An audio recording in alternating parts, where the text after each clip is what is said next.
Em janeiro de 2010, a Capcom lançou para o Nintendo Wii um jogo chamado Tatsunoko vs Capcom Ultimate All-Stars para o mercado internacional.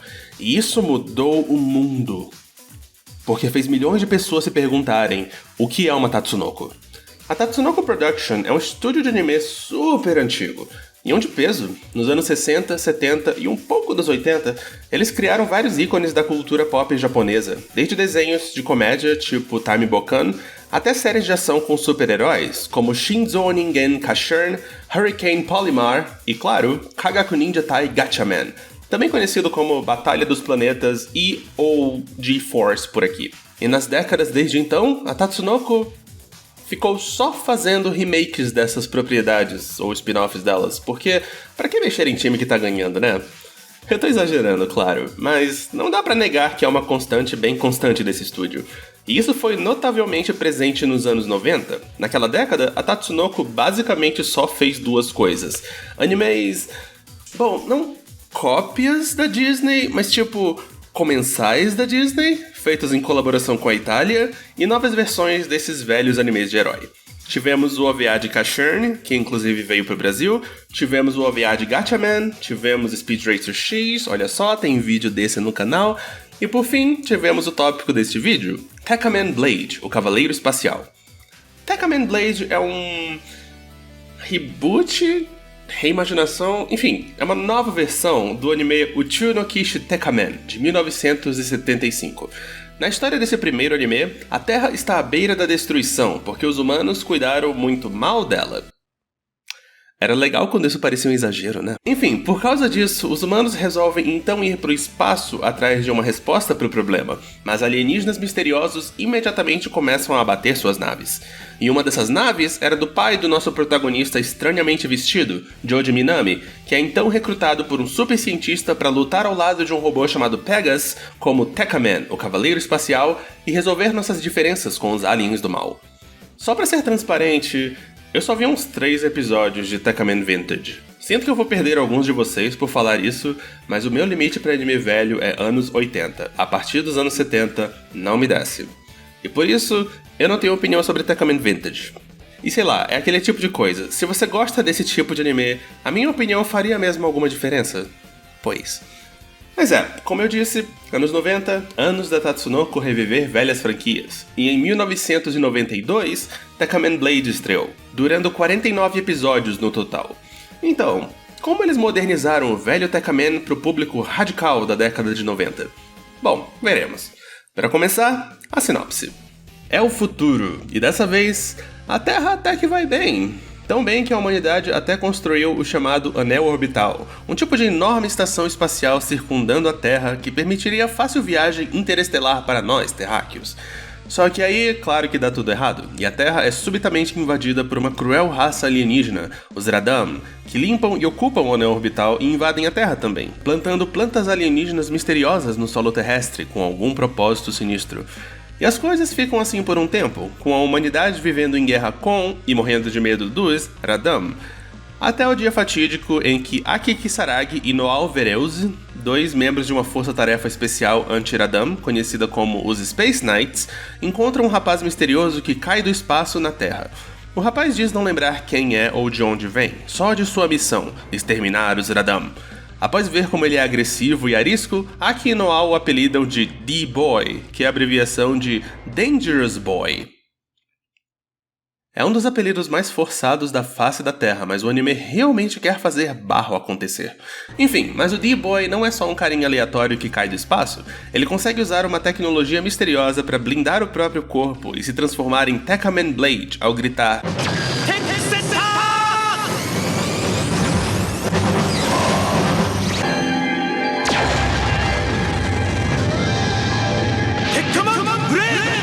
um guerreiro poderoso que é basicamente a única arma que a humanidade tem contra os Radam. Não deixando a oportunidade passar, os Space Knights recrutam o D-Boy e agora sim a guerra contra os Radam começa a virar. E só pra não ficar sem mencionar ele, alguns episódios depois, por motivos XY, o D-Boy fica incapacitado de se transformar em Tekkaman sozinho e passa a precisar da ajuda de um robô chamado Pegas pelo resto da série. E esse é o status quo pela primeira fase do anime. Os Zeradam atacam, os Space Knights lutam contra eles, e com lutar eu realmente quero dizer eles são inúteis enquanto o Tekkaman faz todo o trabalho, fatiando eles, explodindo eles, incinerando eles, é um espetáculo. Mas, ironicamente, o maior vilão dessa primeira fase não são os alienígenas, mas sim os próprios militares da Terra. Eles não gostam do fato dessa força-tarefa especial estar com a maior arma da guerra e fazem de tudo para tirar o D-Boy de lá. E os dois grupos se chocam bastante, mesmo obstante uma invasão alienígena. Essa é uma parte do anime que envelheceu muito bem, na minha opinião. Até em guerra, militar é um pé no saco. A primeira fase é a mais fraca do anime pra mim. A falta de um representante genuíno dos vilões e de uma ligação genuína deles com o protagonista torna difícil ligar muito pros resultados da guerra, mesmo nosso elenco de heróis sendo bem colorido e divertido. E é aí que a segunda fase realmente brilha, quando o anime nos mostra que não existe só um Tekkaman, mas tipo, 1 bilhão de Tekkamans. Eu sinceramente não sabia disso, eu achava que era só um. Ok, tecnicamente isso não é bem verdade. Já no começo do anime tinha um segundo Tekkaman que servia de rival honorário pro Tekkaman Blade, o Tekkaman Dagger. Inclusive, é após uma luta com ele que o D-Boy cai na Terra no primeiro episódio. Mas ele não marca muita presença, não tem muita ligação direta com o nosso garoto D e não demora muito para ser abatido. Ele é mais o protótipo pro que estava por vir. A segunda metade nos revela exatamente qual é o lance dos Zeradam. Os Zeradam, na verdade, são uma raça de parasitas. Eles não lutam, eles controlam raças invadidas para lutar por eles. O propósito das plantas estranhas que eles colocaram na Terra é justamente esse. Depois de maduras, elas vão comer os humanos que estiverem por perto e transformar eles em seus paladinos pessoais, os Tekkaman. A primeira vítima humana dos Zeradam foi uma nave de exploração, manuseada por uma equipe chefiada pelo pai do D-Boy, contendo também o D-Boy, o irmão do D-Boy, o outro irmão do D-Boy, a irmã do D-Boy, o personal trainer do D-Boy, toda a família e amigos do D-Boy, basicamente. E todos são atacados e consumidos pelos Zeradam e transformados em Tekkaman. Só que esse processo de transformação é demorado, e para alguns foi interrompido. Esse foi o caso do próprio D-Boy. O nome verdadeiro dele é Takaya, por sinal, que conseguiu fugir com a ajuda do pai e por isso conseguiu manter sua humanidade apesar de receber os poderes de Tekkaman, com um preço bem alto. Eu falo disso já. E nessa segunda fase, os Space Knights, que ficam em frangalhos depois de um grande incidente na metade do anime, precisam especificamente derrotar esse esquadrão de Tekkaman do passado do D-Boy, enquanto o limite de tempo para assimilação Radan diminui cada vez mais. E como eu disse, isso faz um bem danado pro anime. Os vilões todos têm ligação com o D-Boy e todos têm identidade própria, o que torna a luta contra os vilões bem mais interessante. É também nessa fase que o anime fica 100% anos 90, o que é exatamente o que eu queria. Eu comecei a assistir Tekkaman Blade porque estava atrás de um anime de ação bem másculo dos anos 90, que me deixasse nostálgico sem nunca ter assistido. Uma coisa que fosse o suco dos anos 90, que foi a minha década de crescimento. Algo que tivesse poses estilosas e lutas exageradas e gritos e drama que é superficial e ao mesmo tempo desnecessariamente intenso. Tekkaman Blade tem tudo isso. Antes de eu fazer qualquer crítica, que fique marcado que pode não ser um anime lá muito profundo, mas é muito divertido. É o que eu queria que Shurato fosse, basicamente. Os personagens têm um nível variável de gostabilidade, mas no geral, os Space Knights são legais. Nosso protagonista D-Boy é fechado e soturno, com surtos de agressividade, mas no fundo, se importa profundamente com os amigos. Ele tem um crescimento bacana no decorrer da série, mas preciso admitir que ele também exemplifica o meu principal problema com Tekkaman Blade.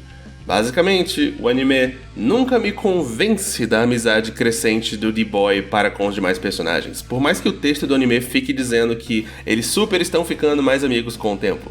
Nós vemos muito eles no contexto de lutas, mas muito pouco deles num contexto casual. Não me incomodaria tanto isso se não fosse um elemento tão importante do personagem. O D-Boy, após ser traído por toda a sua família e torturado por aliens por tanto tempo, aprende aos poucos a se abrir para os demais e a lutar não só por vingança, mas por eles.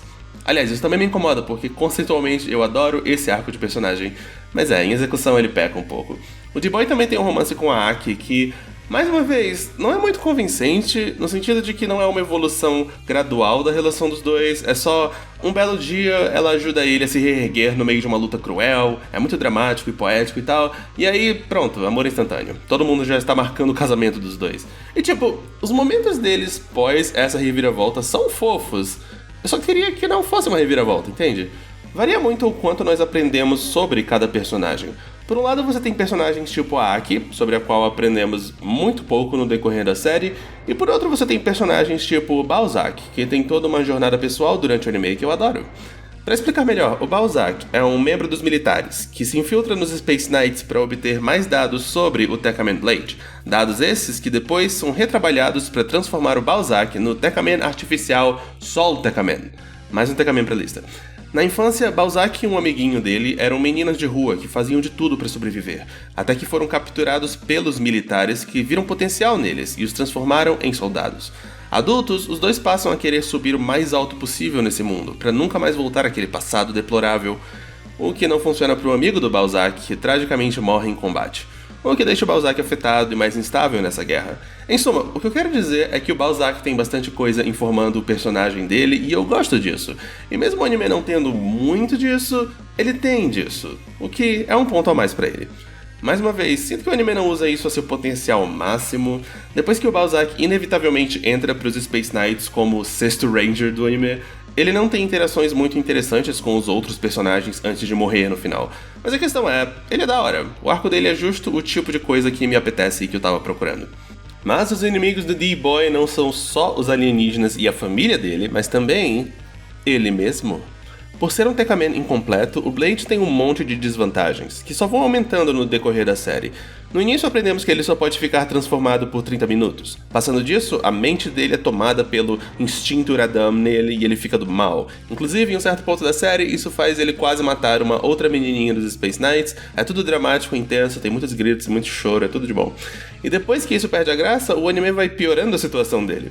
Primeiro revelando que quanto mais ele vira Tekkaman Blade, mais curta a vida dele fica, e por fim revelando que ele vai também perdendo as memórias quanto mais se transforma. Uma situação que chega a extremos nos últimos episódios, com ele até se esquecendo de como se transformar, o que culmina em um final bem trágico do anime, em que ele, apesar de vencer a última luta, parece esquecer de tudo e ficar bem debilitado, até ele ser curado entre o final da série e o OVA ou algo assim. Bom, chegamos já no OVA. A questão é, eu gosto disso. O anime sabe como puxar as rédeas de seu protagonista de forma que ele não fica parecendo fraco, só tem muitos poréns na força dele. E isso também deixa todas as batalhas com um subtexto de tragédia, de lutas vencidas a um alto custo. E cara, eu adoro uma tragédia.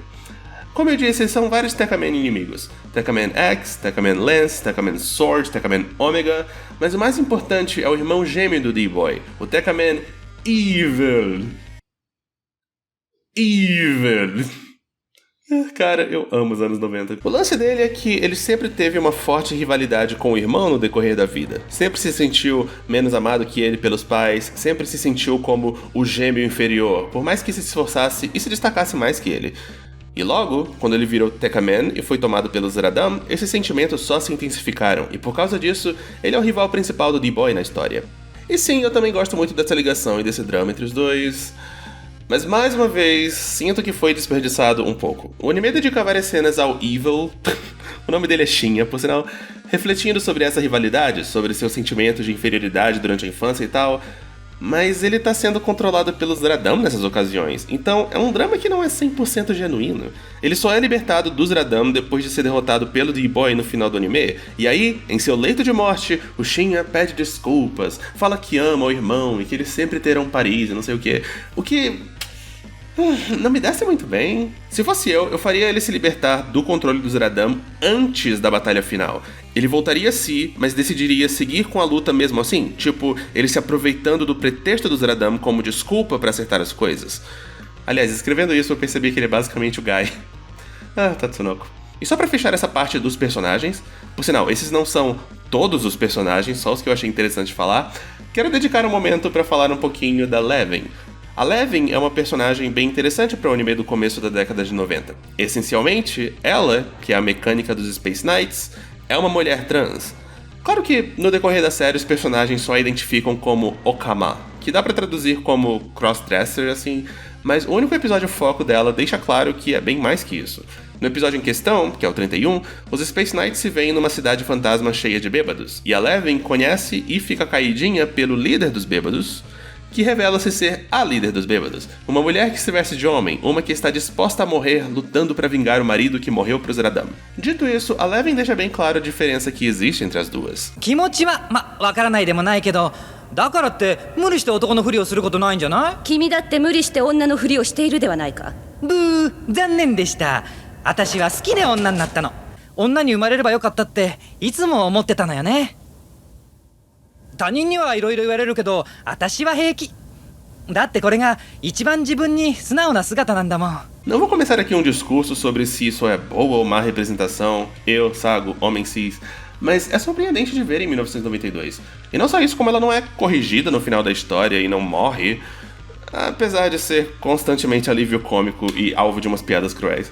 Enfim, sei lá, como eu disse, achei interessante de comentar. Em termos de produção, todo mundo nos comentários vai me matar se eu não comentar isso, então, vamos lá. A animação das aberturas, e somente das aberturas, é cortesia do queridinho pelos fãs dos robôs gigantes, Masami Obari.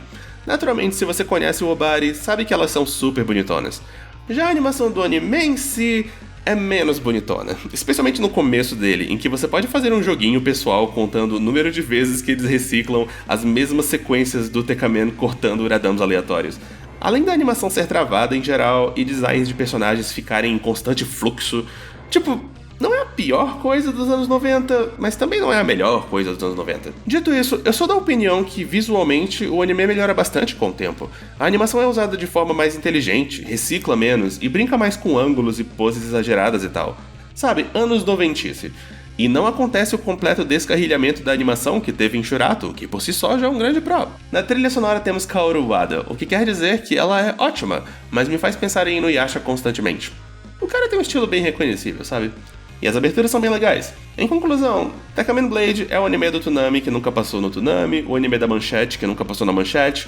Com isso eu não quero dizer que ele é tão pararão quanto um Dragon Ball da vida, mas que ele captura bem aquela época, aquele tom, aquela sensação, sabe? Se você sabe, você sabe. E essa é a minha resposta à pergunta: você recomenda ele? Se esse tipo de coisa te apetece, Tekamen Blade é uma boa pedida sim. Não é muito profundo, mas é bem divertido. Assim como Shurato e diferente de Speed Racer X, alguns anos depois lançaram em OVA uma continuação de Tekamen Blade, apropriadamente intitulada Tekamen Blade 2.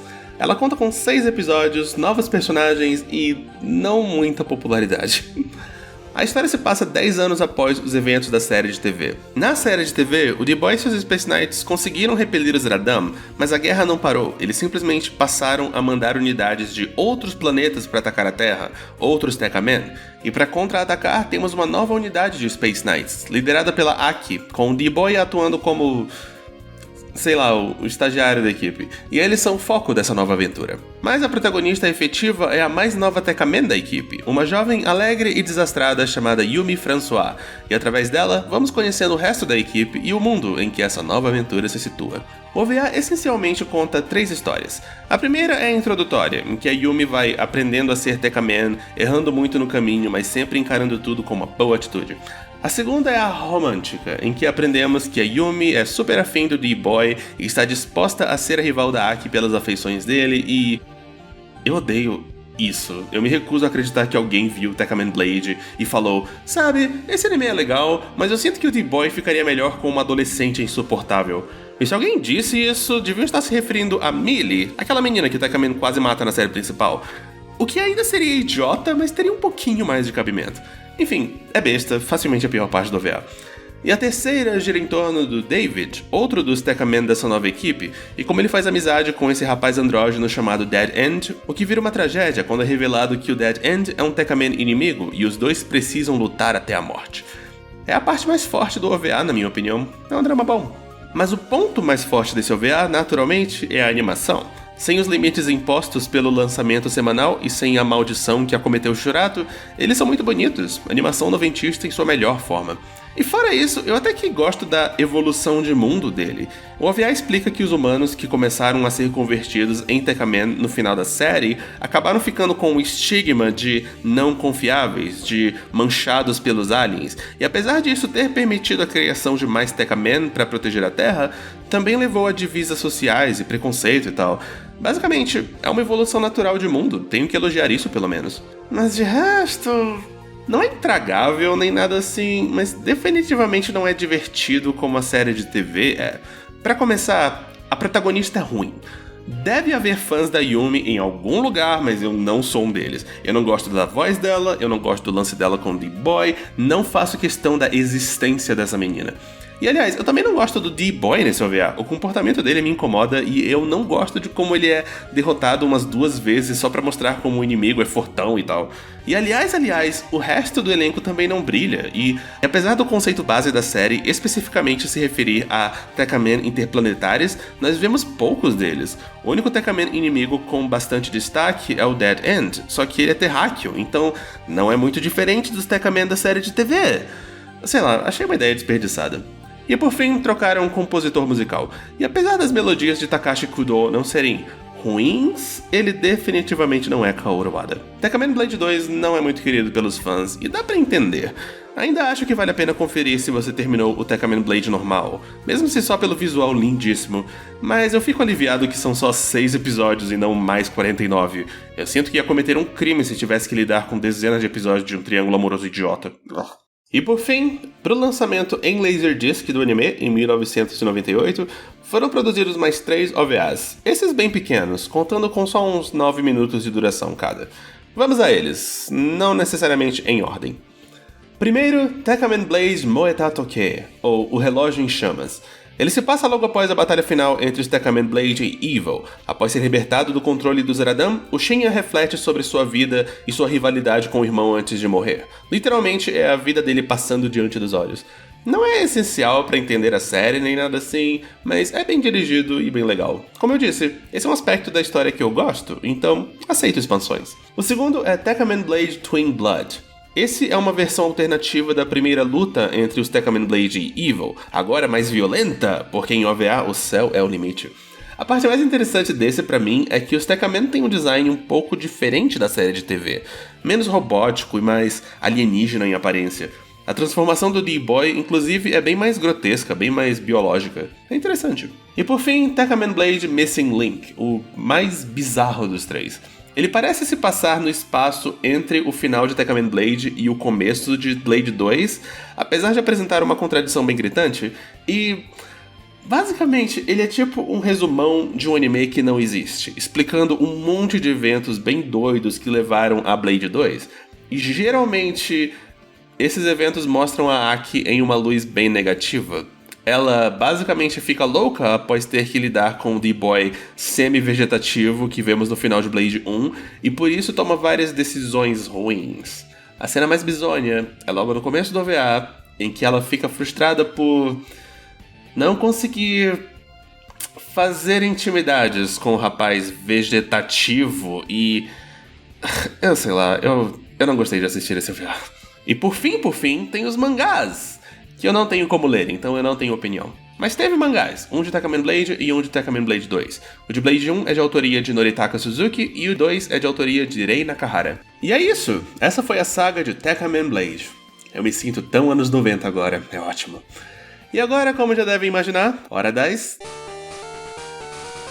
Não é muito relevante para um vídeo sobre o Tekkamen Blade, mas o Tekkamen original voltou ao mundo dos animes recentemente em Infinity Force, um anime crossover dele com Gatchaman, Kashern e Hurricane Polymar. É um anime CG e não me interessa, e eu nunca conheci ninguém que assistiu, então só posso dizer que definitivamente é uma coisa que existe. O D-Boy também é um convidado frequente da série Super Robot Wars. Tekkamen Blade tem uns 3 ou 4 episódios retrospectiva, eu perdi a conta, o que é um número bem alto para um anime de 49 episódios. Digo, isso é o mesmo tanto que Yu-Gi-Oh! Teve em 224. Acho que eu preciso ficar grato que a série não teve um colapso total tipo Shurato, claramente não foi uma produção tranquila. Tekkamen Blade não veio pro Brasil, mas ele veio pro ocidente. Nos anos 90, a Saban localizou o anime nos Estados Unidos sob o nome Technoman. Tekkamen Blade é um anime razoavelmente violento e mostra uns peitinhos com certa frequência, então naturalmente teve um monte de cortes nessa versão, além das típicas sabanizações em cima dos diálogos e personalidades. O mais interessante é que pularam alguns episódios, reduzindo o número de episódios de 49 para 43. Ironicamente, apesar de ter pelo menos 3 episódios retrospectivos para pular, eles só pularam um deles. Fora ele, eles condensaram os últimos 4 episódios em só 2, e aí pularam alguns episódios puláveis na segunda metade do anime. Um deles foi aquele episódio da Levin, de que eu falei antes, provavelmente porque não bateria com a versão americana. Nela, a Levin, que é conhecida como Maggie, parece ser uma mulher cis. No penúltimo episódio do anime, temos uma aparição do Joji, o Tekkaman original, e a namoradinha dele. Ele ajuda uma criança figurante e diz pra ela ter fé que o Tekkaman Blade vai proteger todos os sonhos da humanidade, etc e tal. Acho que ele não é um Tekkaman nesse universo. Ou só está com preguiça de ajudar.